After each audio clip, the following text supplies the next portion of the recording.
এ প্রসঙ্গে আমরা সলাতুল লাইল, কিয়ামুল লাইল বা তাহাজ্জুদের কথা আলোচনা করব এ পর্বে। আমরা যখন কোরআন কারিম খুলি তখন দেখি কোরআন কারিমে কোনো নফল সালাতের কথা নেই। এমনকি 5 ওয়াক্ত সালাতের বিস্তারিত বিবরণ কোরআন কারিমে আল্লাহ তাআলা সরাসরি দেননি। কোরআন কারিমে নির্দেশনা দিয়েছেন, হাদিস শরীফ থেকে আমরা বিস্তারিত ওয়াক্ত, সময়, কয় রাকাত ইত্যাদি জানতে পারি।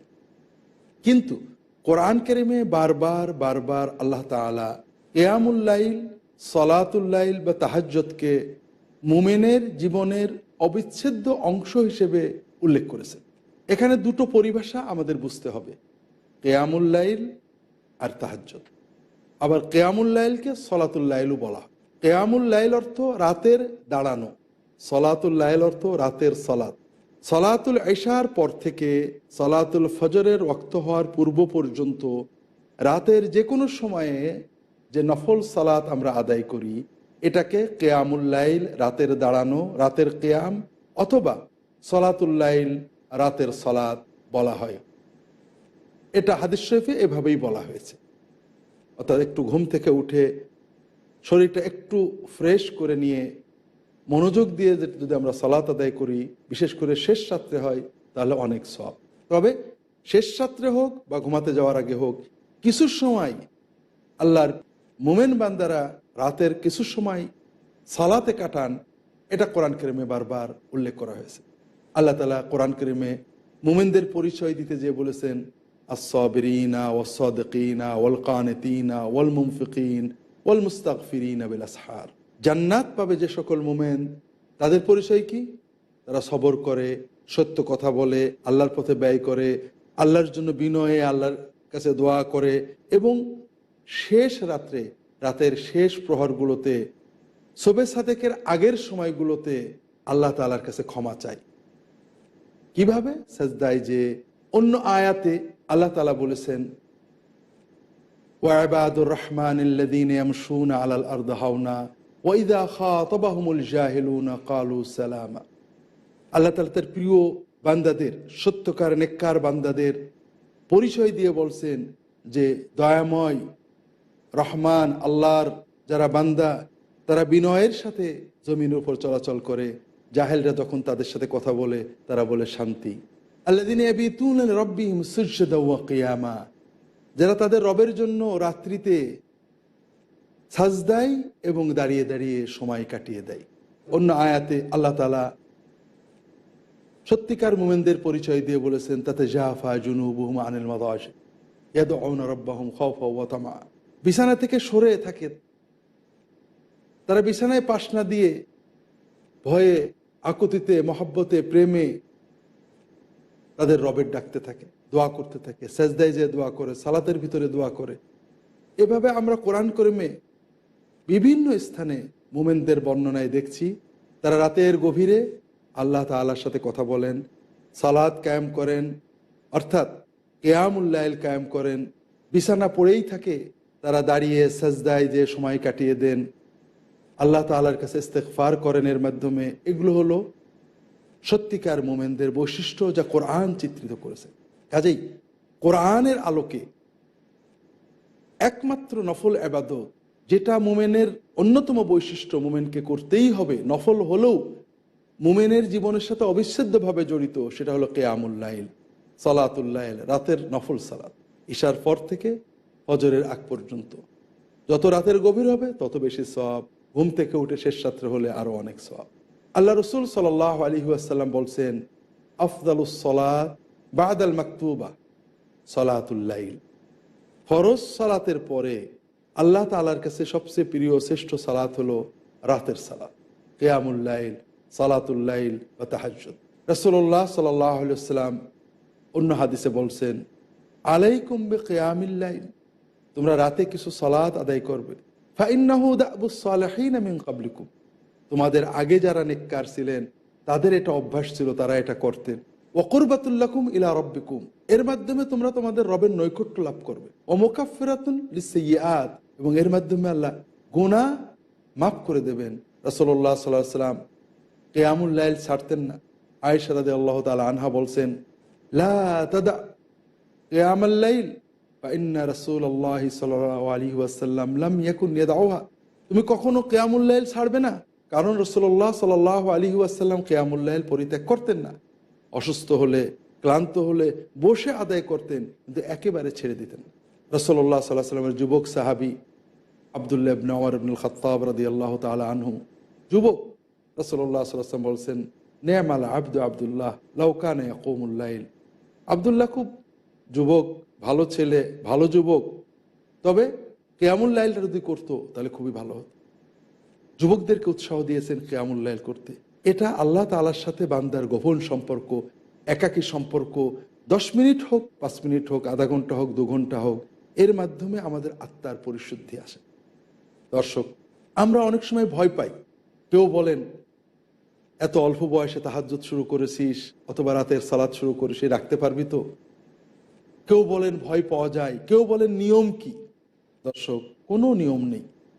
আপনি যে কোনো সূরা দিয়ে রাতের গভীরে উঠে অথবা ঘুমাতে যাওয়ার আগে, আপনি রাত্রে উঠতে পারবেন না, 10টা 11টা বেজে গিয়েছে, 12টা বেজে গিয়েছে, ঘুমাতে যাবেন, অজু করে 2 রাকাত, 4 রাকাত, 6 রাকাত, 8 রাকাত কিয়ামুল লাইলের সালাত আদায় করবেন। আমরা সাধারণত সালাতুল বিতির আদায় করি ইশার সালাতের সাথেই, এটা বৈধ, কোনো অসুবিধা নেই। তবে রাসূলুল্লাহ সাল্লাল্লাহু আলাইহি ওয়াসাল্লাম দুটো সময় বলেছেন, শেষ সাথে হলে খুবই সুন্দর, যারা শেষ সাথে উঠতে পারবেন না তারা ঘুমাতে যাওয়ার আগে অজু করে কিয়ামুল লাইল, এরপরে সালাতুল বিতির আদায় করে আমরা শুয়ে পড়ব, কিয়ামুল লাইলের সওয়াবগুলো আমরা পেয়ে যাব। কাজেই আমরা সবাই চেষ্টা করব কিয়ামুল লাইল বা সালাতুল লাইল আদায় করতে। এক্ষেত্রে রাসূলুল্লাহ সাল্লাল্লাহু আলাইহি ওয়াসাল্লামের সুন্নাত হলো দীর্ঘ সাজদা, দীর্ঘ তিলাওয়াত, দীর্ঘ রুকু, এভাবে সালাত আদায় করা। রাকাতের সংখ্যা বৃদ্ধি নয়, সালাতে কিয়াম, রুকু, সাজদা পরিমাণ বৃদ্ধি করা। আমরা অনেকে লম্বা সূরা জানি না। রাসূলুল্লাহ সাল্লাল্লাহু আলাইহি ওয়াসাল্লাম অনেক সময় 2-3টে বড় সূরা, সূরা বাকারা, সূরা আলে ইমরান, সূরা নিসা এক রাকাতে পড়ে ফেলতেন। আমরা তো তা পারি না, সাধারণ মানুষ, আমরা অল্প কিছু সূরাই তো জানি। বিষয়টা আমাদের জন্য খুবই সহজ। আল্লাহ তাআলার সাথে আমাদের লেনদেন সাধ্য এবং চেষ্টা। আমরা যদি 4টে, 5টা, 10টা সূরা জানি, প্রয়োজনে অনেকগুলো সূরা এক রাকাতে পড়তে পারি, অথবা একই সূরা বারবার পড়তে পারি। এভাবে আমরা রাকাতে দীর্ঘ করব। আর রুকু এবং সাজদা দীর্ঘ করা তো কোনো ব্যাপার না। আমরা রুকুতে তাসবিহ বাড়াতে থাকবো, বিভিন্ন তাসবিহ পড়বো, সাজদায় তাসবিহ বাড়াতে থাকবো এবং আল্লাহ তাআলার কাছে দোয়া করব। আল্লাহ তাআলার কাছে আমাদের মনের আবদার পেশ করে, সাজদায় আল্লাহ তাআলার কাছে দোয়া করে আমরা ঘুমিয়ে পড়ব। দর্শক, কিয়ামুল লাইল, সালাতুল লাইল, তাহাজ্জুদ এর কিরাত জোরে বা আস্তে পড়া যায়। একটু জোরে নিজের কানে শুনিয়ে রাতের গভীরে, অন্য কারোর কষ্ট না হলে নিজের কানটাকে শুনিয়ে পড়লে, এটা রাসূলুল্লাহ সাল্লাল্লাহু আলাইহি ওয়াসাল্লাম একটু জোরে, খুব বেশি জোরে নয়, মানুষের বিরক্ত করে নয়, একটু জোরে কিয়ামুল লাইলের সূরা তিলাওয়াত তিনি করতেন। কাজেই আমরা সুযোগ পেলে সেভাবে করব, না হলে মনে মনে পড়ব। তবে আল্লাহর সাথে কথা বলার এই সুযোগ ছাড়ব না। এটা আমাদের তাজকিয়া নফস, আত্মার পরিশুদ্ধি অর্জনে অত্যন্ত সহায়ক। এর দ্বারা আল্লাহ তাআলা গুনাহ মাফ করেন, আত্মাকে বিশুদ্ধ করেন, আল্লাহ তাআলার বেলায়াত, নৈকট্য আমাদের অর্জন হয়। এবং সবচেয়ে সুন্দর মজার কথা হলো, রাসূলুল্লাহ সাল্লাল্লাহু আলাইহি ওয়াসাল্লাম বলছেন, এটা মানুষের দেহ থেকে রোগ ব্যাধি দূর করে। রাসূলুল্লাহ সাল্লাল্লাহু আলাইহি ওয়াসাল্লামের মতো অন্তরের ভালোবাসা দিয়ে দীর্ঘ রুকু করে, দীর্ঘ সাজদা করে আমরা যদি কয়েক রাকাত সালাত আদায় করতে পারি, তাহলে আমাদের অন্তরের অসুস্থতা, অশান্তি, উৎকণ্ঠা দূর হয়, দেহের ব্যাধি দূর হবে। তবে আমরা দেহের ব্যাধি দূর করতে কিয়ামুল লাইল আদায় করব না, আল্লাহর সন্তুষ্টির জন্যই করব। আল্লাহ তাআলা এর মাধ্যমে আমাদের মধ্যে রোগ প্রতিরোধ ক্ষমতা বাড়িয়ে দেবেন। আল্লাহ তাআলা আমাদের সকলকেই রাত্রেবেলায় কিয়ামুল লাইল বা তাহাজ্জুদ আদায়ের তৌফিক দান করুন। দর্শক, আরেকটি সালাত রয়েছে, সালাতটি ফরজে কিফায়া। আল্লাহ রাসূল সাল্লাল্লাহু আলাইহি ওয়াসাল্লাম সালাতুল জানাজার অনেক বরকত এবং সওয়াবের কথা বলেছেন। তবে তা আলোচনা করার আগে ছোট্ট একটু বিরতিতে দেশে হচ্ছে, বিরতি থেকে ফিরে আমরা তা আলোচনা করব। ততক্ষণ আমাদের সাথেই থাকুন। আসসালামু আলাইকুম ওয়া রাহমাতুল্লাহি ওয়া বারাকাতুহু।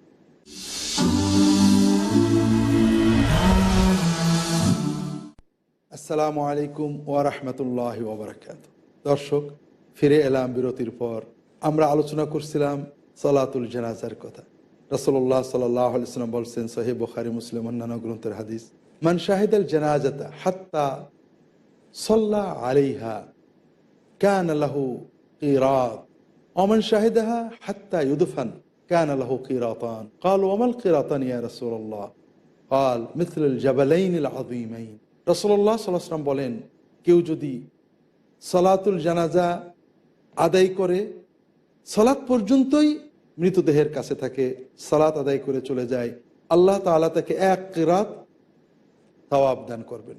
আর যদি কেউ কবরস্থ করা পর্যন্ত মৃতদেহের সাথে থাকে, তাহলে আল্লাহ তাআলা তাকে 2 কিরাত সওয়াব দান করবেন। সাহাবীগণ প্রশ্ন করলেন, ইয়া রাসূলুল্লাহ, কিরাত কি? তিনি বললেন, বিশাল বড় পাহাড়। 2 কিরাত, 2টো বিশাল বড় পাহাড়। অর্থাৎ কেউ যদি সালাতুল জানাজা আদায় করে, মৃতদেহের সাথে যে সালাতুল জানাজা আদায় করে চলে যায়, তাহলে আল্লাহ তাকে একটা বিরাট পাহাড় পরিমাণ সওয়াব দান করবেন। আর যদি লাশের সাথে থাকে দাফন করা পর্যন্ত, তাহলে আল্লাহ তাআলা তাকে 2টো বিশাল পাহাড় পরিমাণ সওয়াব দান করবেন। দর্শক, এতে সওয়াব যেমন রয়েছে জীবনের প্রকৃত পরিচয় জানা। আমরা জানতে পারি এটাই জীবনের পরিণতি। সালাতুল জানাজা আদায় নিজের ঠিকানায় রেখে আসা, এর মাধ্যমে আমাদের জীবনের উপরই সমাপ্তি ঘটবে। তাই সালাতুল জানাজা আদায় করা মুমিনের অন্যতম বড় পরিচয়, জান্নাতে যাওয়ার অন্যতম পথ। সহিহ মুসলিম সংকলিত অন্য হাদিসে আবু হুরায়রা রাদিয়াল্লাহু তাআলা আনহু বলছেন, রাসূলুল্লাহ সাল্লাল্লাহু আলাইহি ওয়াসাল্লাম একদিন বলেন, মান আসবাহা মিনকুমুল ইয়াওমা সাইমা, আজকে তোমাদের সিয়াম পালন করেছে কে? রাসূলুল্লাহ সাল্লাল্লাহু আলাইহি ওয়াসাল্লাম প্রশ্ন করলে উত্তর দিতেই হবে। আবু বকর রাদিয়াল্লাহু তাআলা আনহু বলেন, আনা ইয়া রাসূলুল্লাহ, আমি আজকে সিয়াম পালন করছি। মান আতআমা মিনকুমুল ইয়াওমা মিসকিনা, তোমাদের ভিতরে আজ দরিদ্রকে সাহায্য করেছে, খেতে দিয়েছে, খাওয়ার ব্যবস্থা করেছে কে? আবু বকর বললেন, আনা ইয়া রাসূলুল্লাহ, আমি করেছি।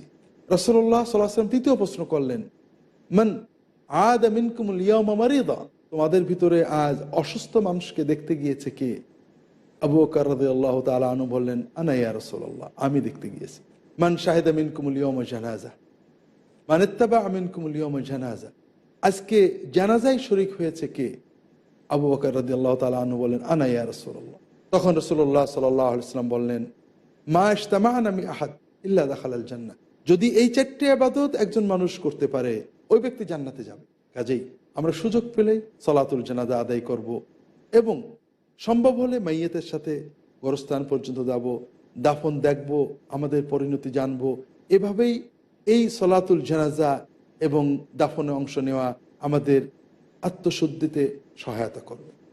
দর্শক, আর এরই সাথে জড়িত আরেকটা বিষয়, কবর জিয়ারত করা। কবর জিয়ারত অত্যন্ত গুরুত্বপূর্ণ ইবাদত। রাসূলুল্লাহ সাল্লাল্লাহু আলাইহি ওয়াসাল্লাম কবর জিয়ারতের জন্য উপদেশ দিয়েছেন, অনুমতি দিয়েছেন। তবে কবর জিয়ারত শিরক করার জন্য নয়, আমার কিছু চাওয়ার জন্য নয়।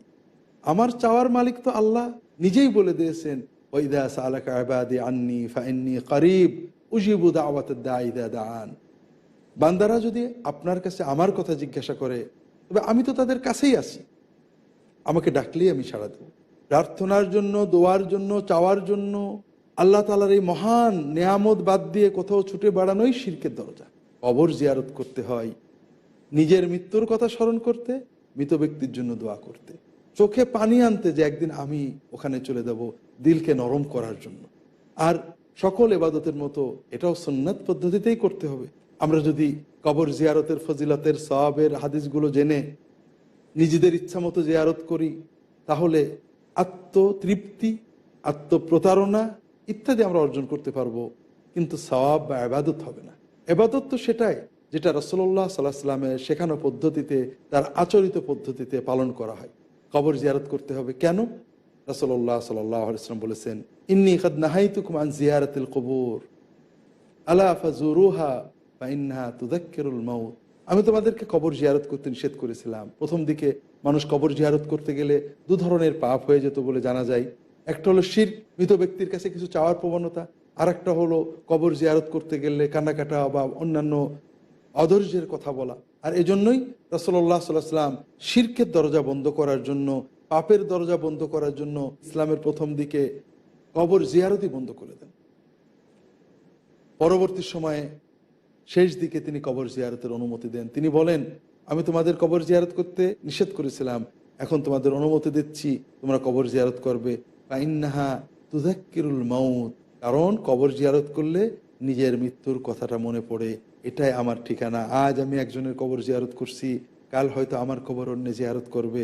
কাজেই কবর জিয়ারতের মূল উদ্দেশ্য মৃত্যুর কথা স্মরণ করা। আর দ্বিতীয় যে কাজ রাসূলুল্লাহ সাল্লাল্লাহু আলাইহি ওয়াসাল্লাম করেছেন সেটা হলো মৃত ব্যক্তি যদি মুমিন হয় তাকে সালাম দেওয়া, দোয়া করা। আর এই দোয়ার পদ্ধতি খুবই সংক্ষিপ্ত। রাসূলুল্লাহ সাল্লাল্লাহু আলাইহি ওয়াসাল্লাম কবর জিয়ারত করেছেন, এ অর্থে অনেক হাদিস রয়েছে। সহিহ হাদিস বুখারী, মুসলিম, সুনান গ্রন্থগুলোতে দেখবেন কবরের পাশে যে আসসালামু আলাইকুম দারা কওমে মুমিনিন সালাম দিয়েছেন ছোট্ট কয়েকটা বাক্যে, হে ইমানদারগণ তোমাদেরকে সালাম, তোমরা আগে গিয়েছো আমরা পরে যাব, আল্লাহ তাআলা সবাইকে এক জায়গা করেন, আল্লাহ আমাদের মাফ করুন তোমাদের মাফ করুন, ছোট্ট কয়েকটা বাক্য এর মাধ্যমে জিয়ারত করেছেন। সওয়াবের জন্য তাদের জন্য যথেষ্ট। আমরা মনে করি শুধু শুধু এই কথায় কিছু সওয়াব হলো কিনা, মাইয়াতদের জন্য কোনো কিছু পড়ে টড়ে সেগুলো আবার তাদের দিতে হবে কিনা, আমরা সুন্নাহ রাসূলুল্লাহ সাল্লাল্লাহু আলাইহি ওয়াসাল্লামের আচরিত শিক্ষা দেওয়া কোনো সহিহ সুন্নাতের ব্যাপারে পাই না। কখনো রাসূলুল্লাহ সাল্লাল্লাহু আলাইহি ওয়াসাল্লাম হয়তো দোয়া করেছেন মাইয়াতদের জন্য।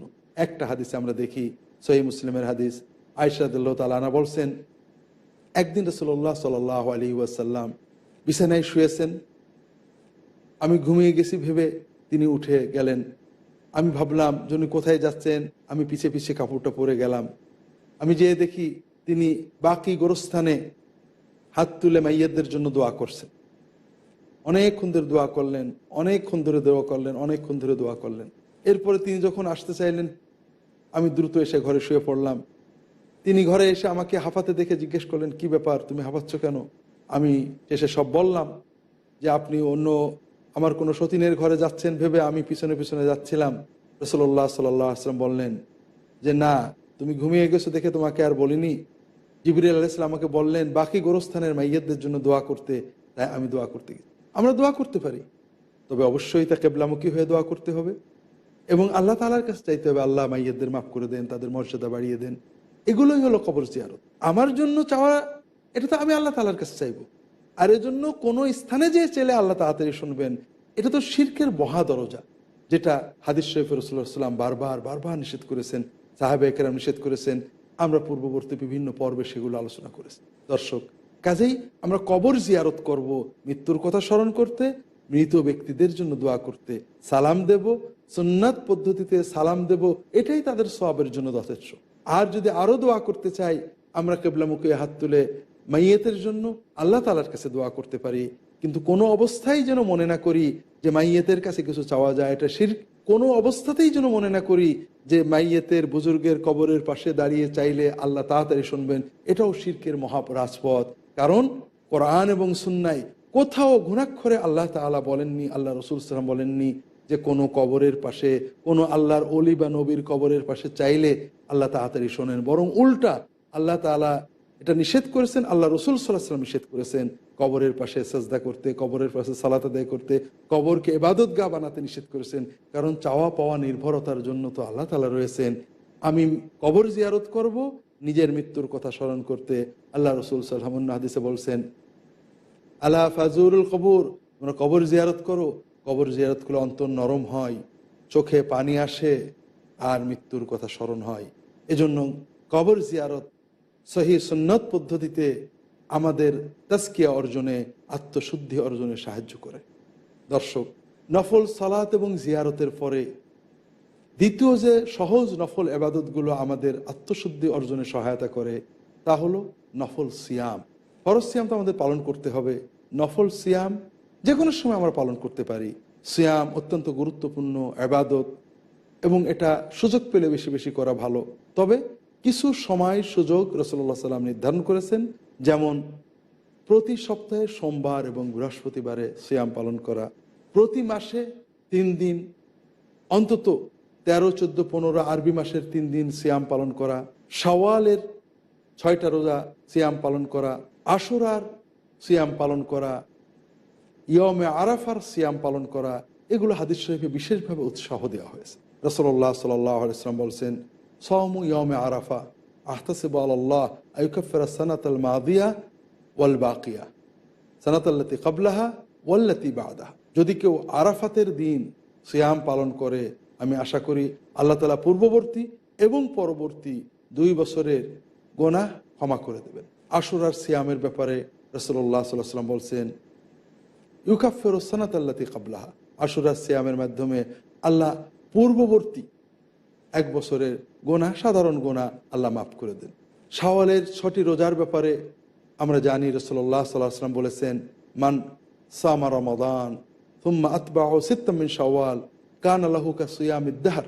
যদি কেউ রমাদানের সিয়াম পালন করে, এরপরে শাওয়াল মাসের 6টা সিয়াম পালন করে, এটা তার সারা বছর সিয়ামের সওয়াব এনে দেবে, সারা বছর সিয়াম পালনের সওয়াব সে অর্জন করে। দর্শক, কাজেই আমরা সবাই সিয়াম পালন করার চেষ্টা করি, নফল সিয়াম সুযোগ পেলে। আর শীতকালে সহজে সিয়াম পালন করা যায়, আমরা বেশি সিয়ামের চেষ্টা করব। যে সময় কম পারবো কম করব। অনেক সময় আমরা মনে করি নিয়মিত না করলে সওয়াব হয় না, নিয়মিততে অবশ্যই সওয়াব বেশি, তবে অনিয়মিত গুনাহ নেই, যতটুকু করবেন ততটুকু সওয়াব পাওয়া যাবে। রাসূলুল্লাহ সাল্লাল্লাহু আলাইহি ওয়াসাল্লাম বলেছেন, আহাব্বুল আমালি ইলাল্লাহি আদওয়ামুহা, আল্লাহ তাআলার কাছে সবচেয়ে প্রিয় ইবাদত হলো যা নিয়মিত করা হয়, ওয়া ইন কাল্লা, কম হোক না কেন। দর্শক, নফল সিয়ামের পরে আরও কিছু সামান্য ছোট ছোট সহজ নফল ইবাদত রয়েছে যেগুলো আমাদের আত্মশুদ্ধি অর্জনে সহায়তা করে। এ পর্বে আর আলোচনা করার সময় নেই, আগামী পর্বে আল্লাহ তাআলা তৌফিক দিলে আমরা আলোচনা করব। আল্লাহ তাআলা ততদিন আমাদের ভালো রাখুন। ওসল্লাল্লাহু আলা মুহাম্মাদিন নবিয়্যিল উম্মি ওয়া আলা আলিহি ওয়া আসহাবিহি আজমাইন। আসসালামু আলাইকুম ওয়া রাহমাতুল্লাহি ওয়া বারাকাতুহু।